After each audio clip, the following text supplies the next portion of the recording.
నువ్వు వెనక్కి రాదు టీవీ నేను లోపల దించమని చెప్పా నీకు కావాలంటే తీసుకోకూడదు నువ్వు పర్సనల్ అంటే మీడియా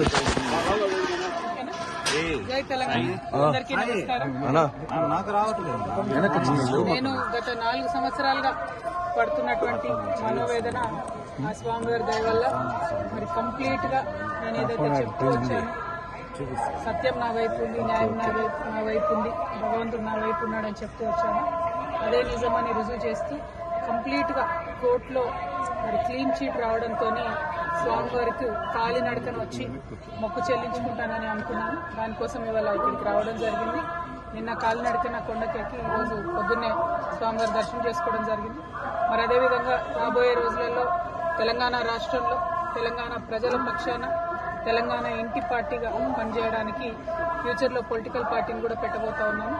కాబట్టి దానికి కూడా ఖచ్చితంగా స్వామివారి ఆశీస్సులు ఉంటాయి, దయ ఉండాలని చెప్పి కోరుకొని మరి వాళ్ళు దర్శనం చేసుకోవడం జరిగింది. నేను ఎప్పుడు తిరుమలకు వచ్చినా ఒకటే కోరుకుంటాను, తెలంగాణ రాష్ట్రం బాగుండాలి, తెలంగాణ ప్రజలు బాగుండాలి, ఆంధ్ర రాష్ట్రం బాగుండాలి, ఆంధ్ర ప్రజలు బాగుండాలి. రాష్ట్రాలుగా మనం విడిపోయినా కూడా ప్రజలుగా కలిసి ఉండాలి, ప్రజలందరూ బాగుండాలని మనస్ఫూర్తిగా కోరుకుంటాను. అదే జరగాలని చెప్పి మళ్ళీ ఒకసారి భగవంతుని కోరుకుంటూ థ్యాంక్ యూ. జై తెలంగాణ, జై ఆంధ్ర.